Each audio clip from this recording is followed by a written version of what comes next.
You're addicted to feeling stupid. That's the only logical explanation for why you've been learning English for 5 years and still physically panic the second someone asks you a basic question. Wait, hold on, addicted to feeling stupid? People are out here grinding. They're spending 3 hours a day on apps, they're memorizing massive grammar textbooks. They are genuinely trying. No, they are hallucinating. They are participating in a globally accepted delusion called studying. Highlighting a verb conjugation chart in neon yellow isn't learning. It's a cheap dopamine hit. It is fake productivity explicitly designed to trick your brain into thinking you accomplished something. It's a psychological safety blanket so you never have to face the terrifying, ego-crushing reality of actually opening your mouth.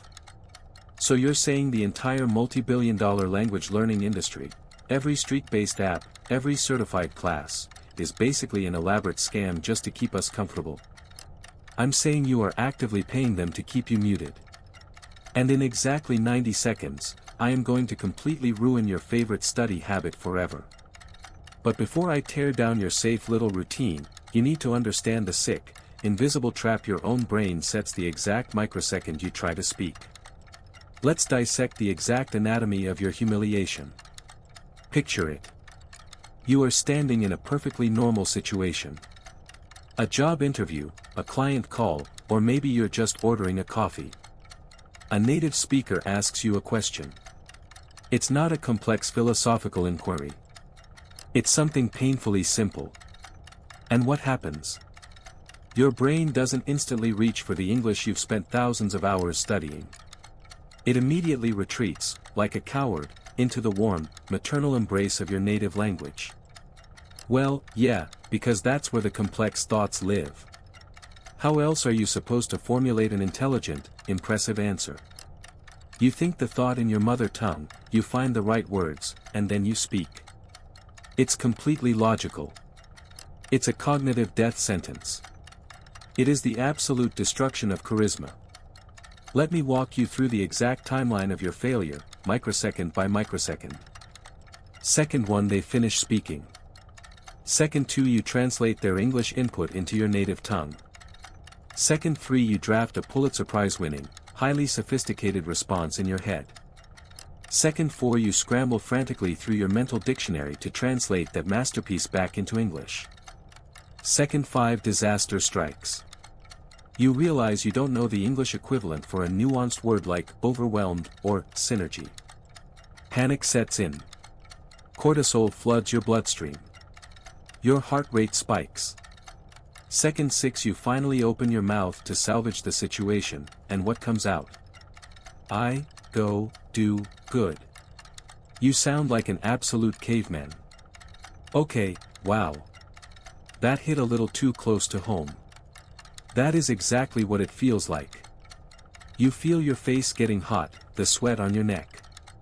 You see the other person doing that polite little nod, staring at you, waiting for you to finish buffering like a broken dial-up modem from the early 2000s. It's agonizing. But how are we supposed to bypass that? Our native language is the foundation of our entire identity.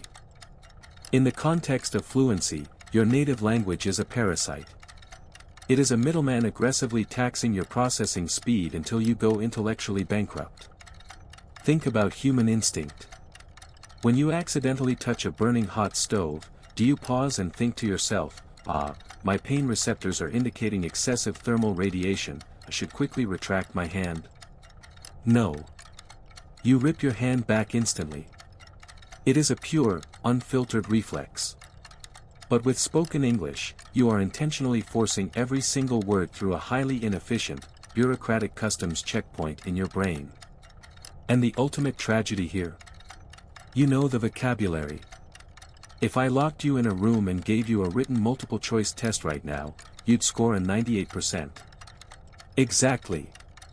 That is the most maddening part. On paper, I am an absolute genius. I can read complex articles, I can watch entire Netflix documentaries without subtitles and understand every joke. But the literal second there is eye contact and I am expected to perform, the hard drive wipes itself clean. Because reading and listening are entirely passive, safe activities. They do not threaten your ego. Speaking is a live, unedited performance with a spotlight shining directly on your flaws. Deep down, your brain is absolutely terrified of looking stupid. So, to protect your ego, it reverts to the safety net of internal translation. This is what I call the translation trap, and it is the single psychological glitch keeping you trapped in the intermediate plateau forever. Every second you spend translating in your head is a second the real-world conversation moves away from you. You are permanently living 5 seconds behind reality. Right, but telling someone who has been doing this for a decade to just stop translating is like telling someone drowning to just breathe underwater. It's a deeply ingrained, involuntary reflex at this point. How do you actually assassinate the middleman?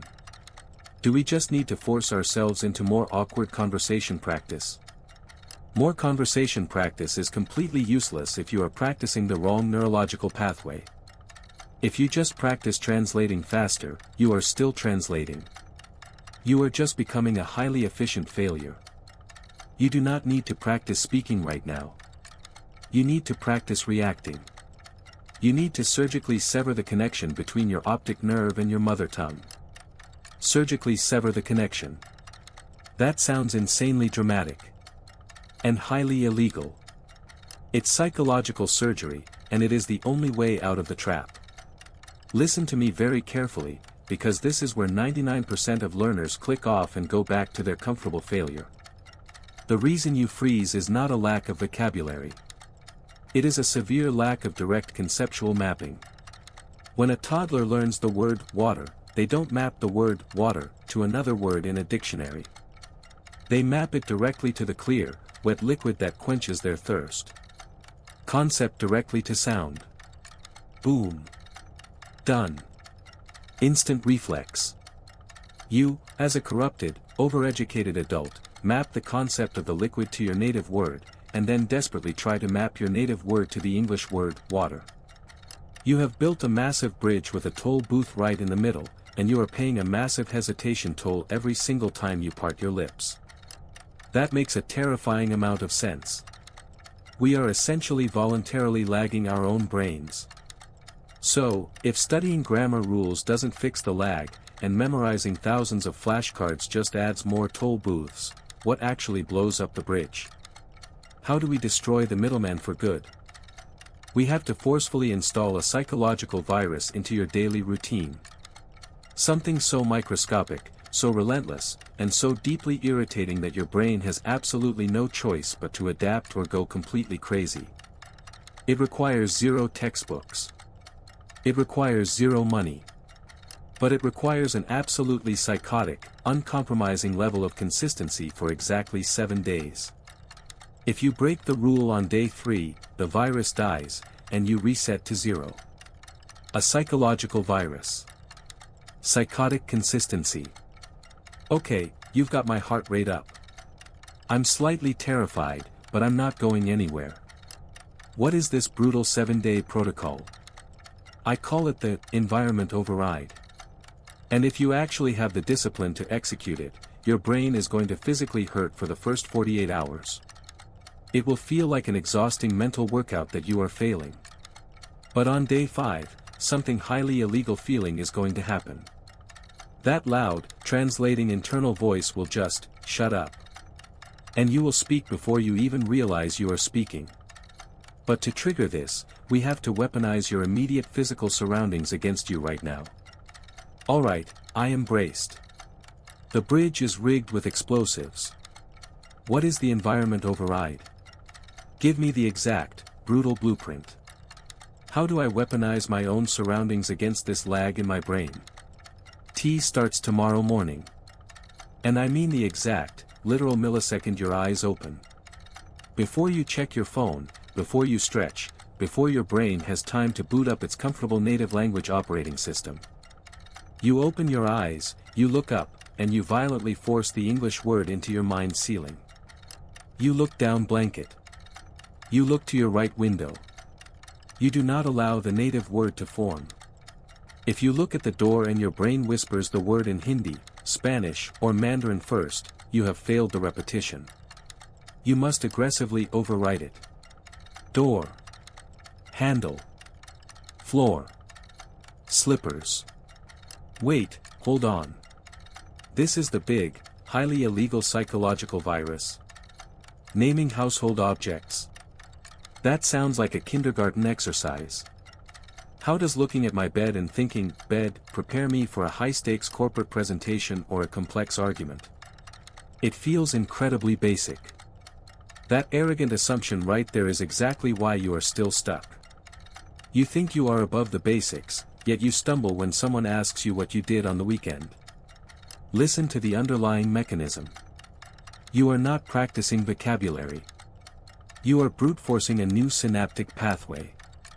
You are physically rewiring your optic nerve to bypass the language center that houses your mother tongue.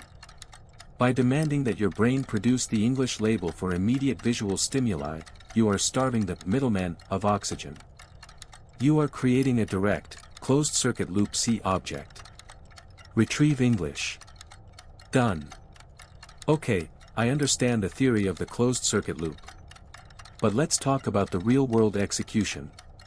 What happens when I walk into the kitchen, I open the drawer, I see a spatula, and my brain goes completely blank? I know the word in my native language, but the English word is completely gone.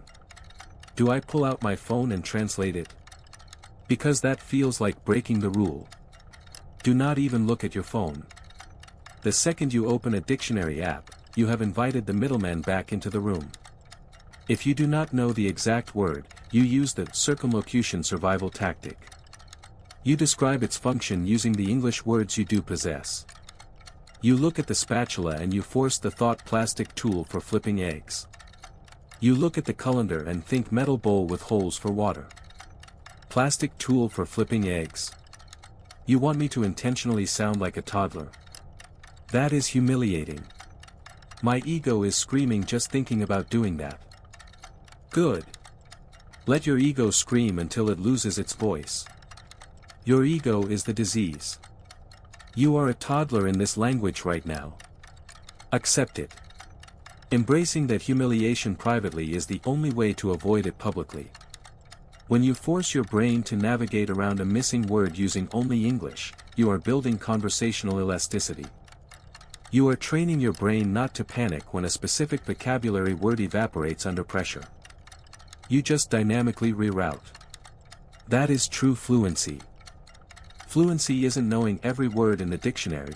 Fluency is the ability to never stop moving forward when you forget one. That is a massive perspective shift.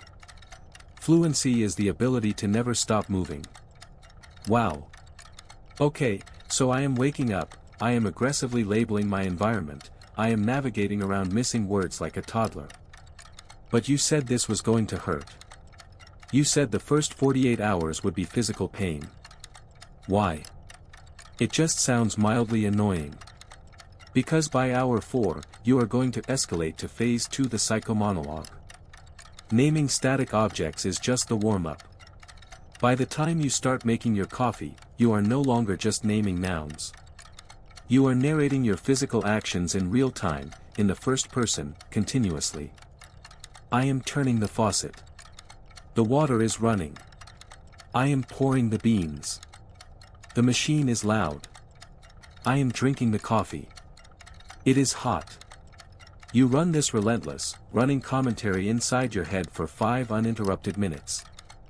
I am going to sound like a complete psychopath to myself. If anyone could hear my internal thoughts, they would lock me in a padded cell. Exactly. It is deeply uncomfortable. It is mentally exhausting. By 2:00 p.m. on day 1, your brain is going to feel like a burning muscle. Your native language will be screaming at you, begging you to just think a normal, complex thought in your mother tongue. It will try to convince you that this is a waste of time. It will flood you with imposter syndrome. You will feel a literal, physical fatigue behind your eyes. That pain. That is the sensation of the translation bridge burning down. That is the feeling of neuroplasticity happening in real time. Do not stop. It's like going to the gym after sitting on the couch for 5 years. The muscle soreness means it is actually working. But let's be totally honest here. I can narrate making a cup of coffee. I can name a ceiling. But a real conversation isn't a monologue in a kitchen. It's a battlefield. Precisely. The environment override only builds the internal reflex. It prepares the weapon. But what happens when you step out of your house, and a native speaker throws a completely unpredictable, highly complex question at you? You can't just point at a chair and say, "Chair." You have to engage. And this is where 99% of people panic, drop the weapon, and surrender to their native language again. So how do we survive the battlefield? If the kitchen monologue is just the training wheels, how do we actually handle the chaos of a live, unpredictable human being without freezing? To survive the live battlefield, you have to completely manipulate the rhythm of the conversation. You have to use a dark conversational tactic that politicians and CEOs use to buy themselves processing time without ever looking stupid. In fact, if you use this specific psychological trick, the other person won't even realize you are struggling. They will actually think you are the most charismatic person in the room. Okay, do not pause there. You cannot drop a cliffhanger like that and leave me hanging. A dark conversational tactic used by politicians. I need this immediately. Because right now, my only tactic when I get a complex question is saying, breaking eye contact, and staring at the floor like I lost my keys. And in doing so, you are instantly destroying your own authority. The word, is the soundtrack of the week. It is an auditory white flag. Every single time you say, or your perceived intelligence drops. It signals to the listener that you are internally panicking, that you are not in control of the situation, and most dangerously, that you lack confidence. The tactic you are going to use instead is a verbal smokescreen. I call it the charisma buffer, and it is designed to give you up to 7 seconds of pure, uninterrupted mental runway to assemble your English vocabulary, while simultaneously making the other person think you are a genius. 7 seconds. 7 seconds in a live conversation feels like an absolute eternity. If I pause for 7 seconds, the other person is going to call an ambulance because they'll think I'm having a stroke. That is exactly the illusion you need to shatter. You suffer from distorted conversational time perception. When you are the one speaking, a 2-second pause feels like an hour of agonizing silence. But to the listener, a 2-second pause looks like deep, profound contemplation. It looks like you are taking their words seriously. The charisma buffer exploits this psychological gap. It consists of 3 extremely calculated steps: the anchor, the ego stroke, and the tactical echo. The anchor, the ego stroke, and the tactical echo. It sounds like I'm learning how to be a spy, not an English speaker. Walk me through the exact sequence. Let's use a real scenario. I'm in a high-stakes job interview. The hiring manager suddenly asks me a brutal, unexpected question: describe a scenario where your entire strategy collapsed and how you managed the fallout. I don't have this prepared. My brain goes completely blank. What is step 1? Step 1 is the anchor.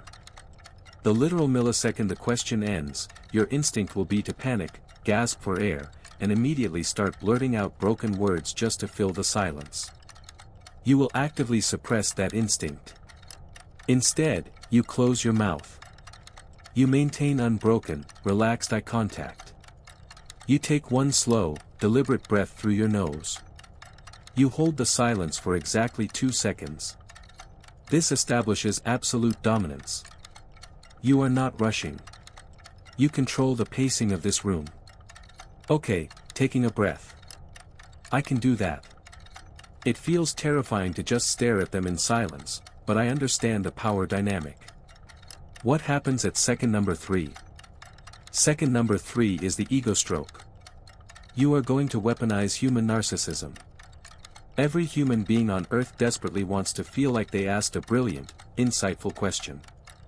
So, you validate them. Using a slow, calm voice, you deploy a pre-memorized, perfectly pronounced English filler phrase.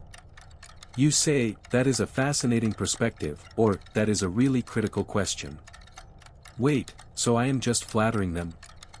You are flattering them, but more importantly, you are buying time on autopilot. Because you have practiced saying, that is a really critical question, 100 times in the shower, it requires zero cognitive load to execute. Your mouth is moving, English is coming out perfectly, the interviewer feels incredibly smart, and meanwhile, in the background, your brain's processing power is furiously searching for the actual vocabulary you need to answer the prompt. You are essentially putting them on hold with nice elevator music. That is manipulative. And absolutely brilliant. Okay, so I anchored with silence. I stroked their ego. That buys me maybe 4 seconds. What is the final step? The tactical echo. Exactly. Step 3 is the tactical echo. You take the core premise of their question, and you slowly feed it right back to them. The interviewer asked, describe a scenario where your entire strategy collapsed. You look at them and say, a time when my entire strategy collapsed. Let's look at the math here. 2 seconds of silence. 2 seconds for the ego stroke. 3 seconds for the echo. You have just bought yourself 7 massive seconds of processing time. You did not say, You did not break eye contact. You look like a thoughtful, calculated intellectual who is deeply contemplating a complex issue, when in reality, you were just desperately scrambling to remember the English word for failure. My mind is completely blown. I am visualizing myself doing this, and the difference in how I look and feel is night and day. The old me looks like a terrified deer in the headlights. The new me looks like a CEO giving a press conference. It entirely removes the panic of the immediate response. It removes the panic, it starves the translation middleman, and it gives you the runway to actually launch your thought in English. But do not get too comfortable. Because the charisma buffer only gets you through the front door. Once you actually start delivering your answer, you are entering the danger zone. You are going to be speaking off the cuff, navigating unpredictable grammar, and I guarantee you, you are going to make a mistake. You are going to drop a massive, glaring grammatical error right in the middle of your perfectly crafted CEO moment. Oh, great. The anxiety is back. Because that is exactly what ruins it. You build up all this confidence, and then you say, she don't, instead of, she doesn't, or you completely mess up a past tense verb. And the second that happens, the illusion shatters. The embarrassment rushes back, you start apologizing, and the whole conversation derails. Only if you are an amateur. Apologizing for a grammar mistake is the single worst, most destructive thing you can possibly do for your fluency. It is conversational suicide. And there is a very specific, highly counterintuitive reason why native speakers almost never care about your grammatical errors, unless you force them to. In exactly 10 seconds, I am going to teach you the mistake eraser protocol. It is how you can completely butcher a sentence, and make the listener completely forget it ever happened. Okay, I am holding you to this. Because my entire life, I have been taught that if I make a mistake, the polite, respectful thing to do is immediately stop, apologize, correct myself, and beg for forgiveness for butchering their language. It's an automatic reflex. If I don't apologize, won't they just assume I am an uneducated idiot? That right there is the exact narcissistic projection that ruins language learners. You think you are the main character of the universe. You think the native speaker is sitting there with a mental red pen, grading your verb conjugations. They are not. Communication is fundamentally nothing more than a transfer of data. Grammar is just the cardboard box the data is shipped in. If Amazon delivers a package to your door, and the cardboard box has a massive dent in the side, but the expensive laptop inside is perfectly fine, do you throw the laptop away and cry about the box? Obviously not. I rip the box open, throw it in the recycling, and use the laptop. Exactly. Native speakers do the exact same thing with your broken English. If you say, yesterday I go to the store and I buy the software, the box is completely smashed. Go, instead of, went. Bide, instead of, bought. It is a grammatical disaster. But did the data transfer? Yes. The listener perfectly understands the timeline and the action. They extract the data, and their brain automatically trashes the broken box. They do not care. But the second you stop the conversation, put your hands up, and say, "Oh, I am so sorry, my English is so bad, I meant I went to the store," you have just committed conversational suicide. Conversational suicide. That is intense. But why is it so destructive? I'm just trying to show them I know the actual rule. I'm trying to prove I'm not stupid. Because you are violently ripping them out of the flow of the conversation. You are forcing them to stop caring about the topic and start caring about your insecurities. You have instantly transformed the dynamic from a peer-to-peer exchange of ideas into a patient and therapist dynamic. Now, instead of talking about the software you bought, the native speaker has to awkwardly smile, stroke your ego, and say, "Oh no, no, your English is fine, don't worry." You just made it awkward. You made it about you. You killed the momentum. Oh man. When you frame it like that. I do that all the time. I literally force them to comfort me about my grammar. It is selfish. I'm making my lack of skill their emotional problem to solve. Exactly. And it is exhausting for them. This brings us to the mistake eraser protocol. It is also known as the Bulldozer methodology. When you are speaking, and you feel that hot flash of embarrassment because you know you just completely ruined a sentence structure, you do absolutely nothing. You do not flinch. You do not break eye contact. You do not correct yourself. In fact, you actually increase your volume and your speaking pace by 10%. You bulldoze straight over the wreckage. Increase the volume. On a mistake. That feels like turning a spotlight on the wreckage. If I just said, "You don't have the files," and I realize it, you want me to just plow forward louder? Yes. Because confidence is an auditory hallucination. Human beings are biologically wired to respond to authority and conviction, not syntax. If you deliver a grammatically incorrect sentence with absolute, unwavering eye contact and forward momentum, the listener's brain will literally autocorrect your mistake in real time. Half the time, they won't even consciously register that you made an error. And if they do notice, your absolute refusal to care about it signals supreme social dominance. They will subconsciously think, "Well, he clearly knows what he's talking about, the grammar must not matter." That is a terrifying superpower. So, I am basically gaslighting the native speaker into ignoring my bad grammar through sheer, unadulterated confidence. You are not gaslighting them, you are respecting their time. You are keeping the data flowing. Now, there is one massive objection I know is screaming in your head right now. You are thinking, "But wait, if I never correct myself, and native speakers don't correct me, how will I ever know I'm making mistakes? How will I improve?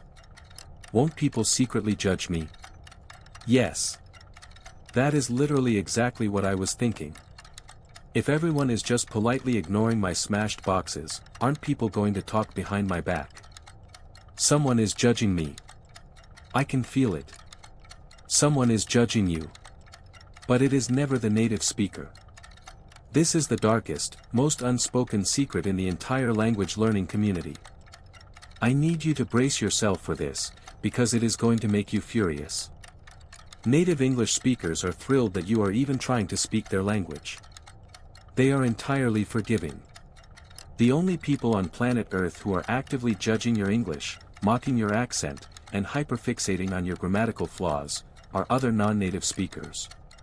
Whoa. Wait. Other non-native speakers? You mean other people who are also struggling to learn? Why would they be the ones attacking me? Because it is the classic crabs in a bucket mentality. It is pure, concentrated insecurity. When another learner hears you speaking confidently, even with mistakes, it triggers their imposter syndrome. They spent 5 years highlighting textbooks, and they are still too terrified to speak. So, when they see you out there actually communicating, their fragile ego cannot handle it. To protect themselves, they have to tear you down. They will jump into the YouTube comments, they will lean over in the classroom, and they will smugly point out that you used the wrong preposition. They don't correct you to help you. They correct you to suit their own pathetic cowardice. My mind is completely blank right now. It all makes sense. The people who made fun of my English in school, the people who laughed at my accent, it was never the American tourists or the British clients. It was always my own classmates. It was my colleagues. They are the grammar police, and they are the absolute bottom feeders of the fluency ecosystem. You must completely and ruthlessly mentally block them out. Their opinions are statistically worthless. So, if we are throwing away the textbooks, if we are ignoring the grammar police, and if we are bulldozing through our mistakes without apologizing, we are left with a terrifying void. How do you actually measure your progress? If you aren't passing tests and you aren't maintaining a 500-day app streak, how do you know you are actually becoming fluent? That is the million-dollar question. If I strip away all the fake productivity, what replaces it? What is the actual compass? There is only one metric that matters. I call it the friction coefficient. It has nothing to do with vocabulary size, and it has nothing to do with perfect grammar. And once you learn how to track this one single metric, you will achieve more real-world conversational power in the next 30 days than you have in the last 5 years combined. But it requires you to completely redefine what the word success means. I am ready. Strip away the fake productivity. I don't care about my Duolingo streak anymore. I don't care about my grammar workbooks. What is the friction coefficient, and how do I use it to measure my actual progress? The friction coefficient is a measurement of pure conversational latency. It is the exact amount of time, measured in milliseconds, between a thought forming in your brain and that thought exiting your mouth in English. That is it. That is the only metric that dictates whether you are fluent or whether you are a struggling amateur.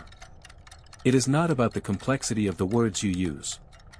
If you have a vocabulary of only 500 words, but your friction coefficient is 0, meaning you can deploy those 500 words instantly, without hesitation, the second you need them, you are functionally fluent.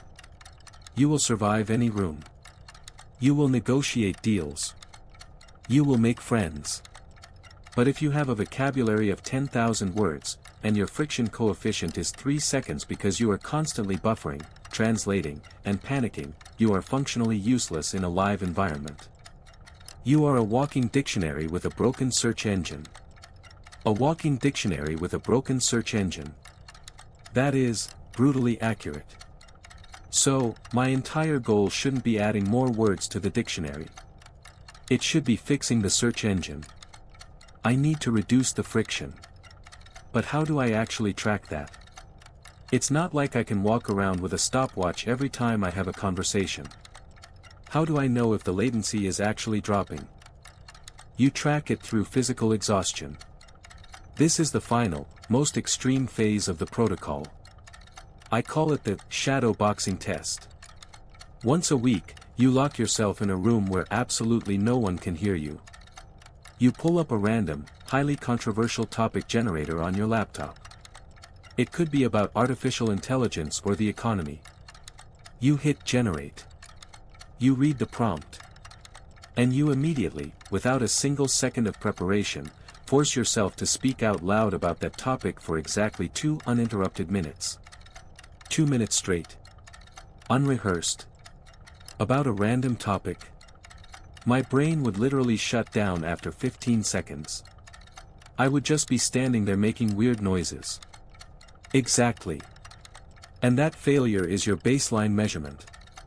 Week 1, you will crash and burn at 15 seconds. You will feel a physical tightness in your chest. You will stammer. You will hit a massive wall of friction because you simply do not have the neural pathways to sustain unscripted output. But you do not stop the timer. You force yourself to keep talking, even if you are just describing the wall, or explaining why you can't speak. You keep the vocal cords vibrating for the full 2 minutes. You are forcing the engine to run at maximum RPM. That sounds like absolute torture. It feels like I'm purposely inducing a panic attack. It is induced panic. And it is the most potent cure for conversational anxiety ever discovered. Because when you survive that private, controlled panic attack in your bedroom, the real world becomes incredibly easy. A casual question from a coworker at the coffee machine feels like slow motion compared to the shadowboxing test. By week 3, you will hit 45 seconds. By week 6, you will breeze through the full 2 minutes. You won't be using perfect Shakespearean English, but the latency will be gone. The words will just appear. You will literally surprise yourself with what comes out of your own mouth. You will surprise yourself with what comes out of your own mouth. That is the ultimate dream. Not having to orchestrate every single syllable. Just letting the language flow naturally. But this entire system, the environment override, the charisma buffer, the bulldozer methodology, and now shadowboxing, it demands a complete identity shift. It means giving up the comfort of studying safely. It means giving up the illusion of studying.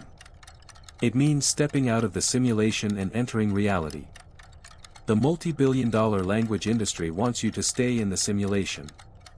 They want you buying workbooks, renewing subscriptions, and feeling that warm, fuzzy, fake sense of accomplishment while you sit silently in your room.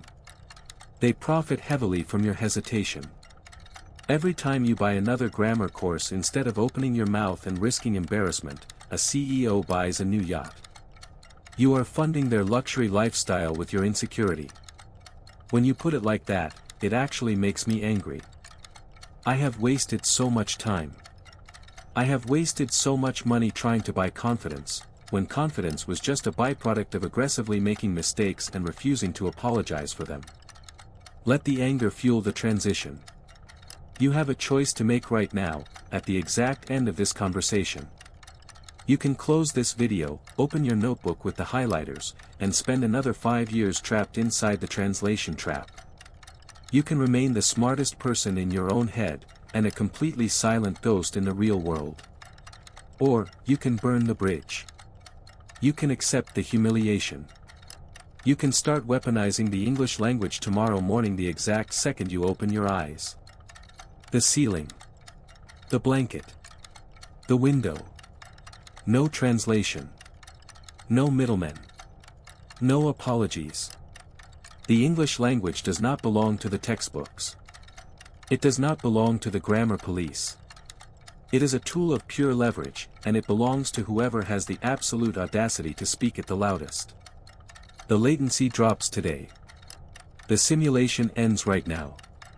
Get out there and start bulldozing immediately.